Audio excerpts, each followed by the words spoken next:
Bonjour, eh bien voilà, aujourd'hui je vais tenter pour une troisième fois de commenter un passage d'évangile et de le méditer avec vous.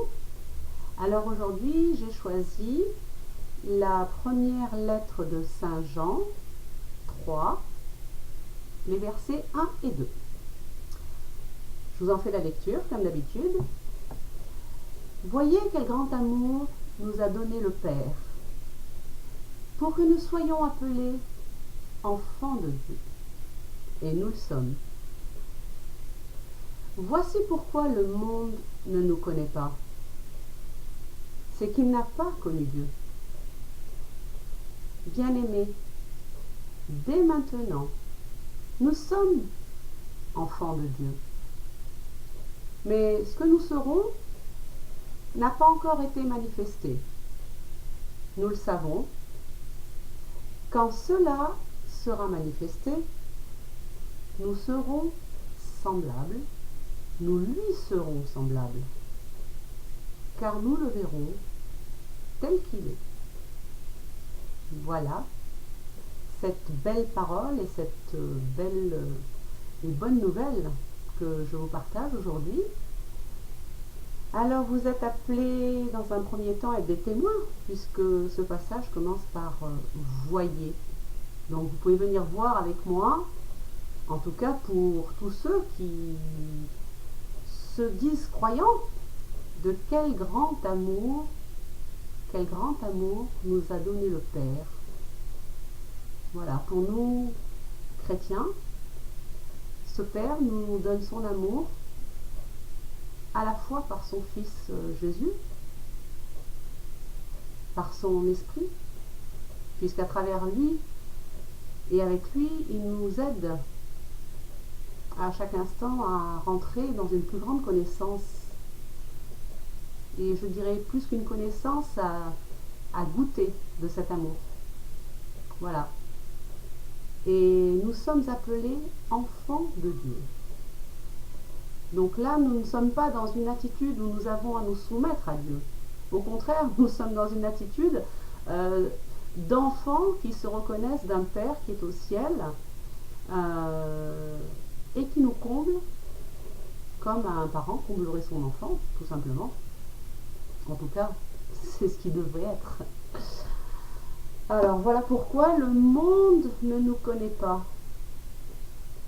J'ai pas besoin de vous faire un dessin, vous savez à quel point il est incongru aujourd'hui dans notre société archi-ultra matérialiste de dire que nous sommes croyants, et encore plus que nous croyons en un être qui est transcendant, qui nous dépasse, et nous nous soumettons à son amour.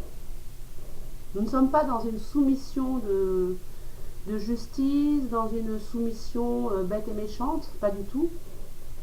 Se soumettre à l'amour de Dieu, c'est faire preuve d'humilité. Ça veut dire tout simplement accepter de l'accueillir dans son cœur. Malheureusement, nous vivons dans un monde qui croit être son propre Dieu, qui n'attend rien de personne, et qui bien sûr ne peut pas reconnaître ce Dieu, et encore moins supporter les signes ou petits signes qui pourraient rester, j'ose pas dire de sa présence, mais en tout cas de la foi qui est la nôtre dans nos sociétés contemporaines. Et ensuite, l'Évangile nous dit, dès maintenant, nous sommes enfants de Dieu. Nous sommes dans un contrat d'amour avec lui. C'est pour aujourd'hui, c'est pour tout de suite.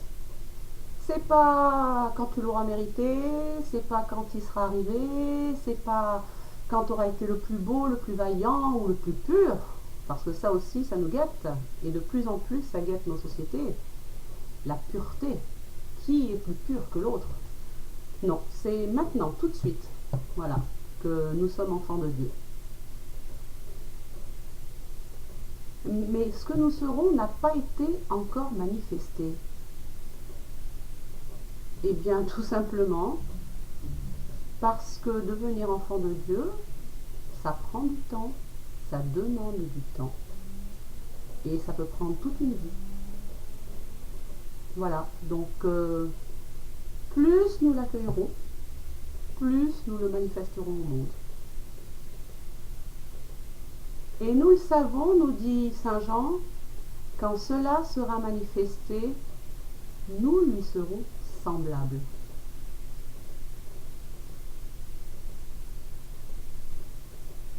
Il y a là une ressemblance qui nous attend.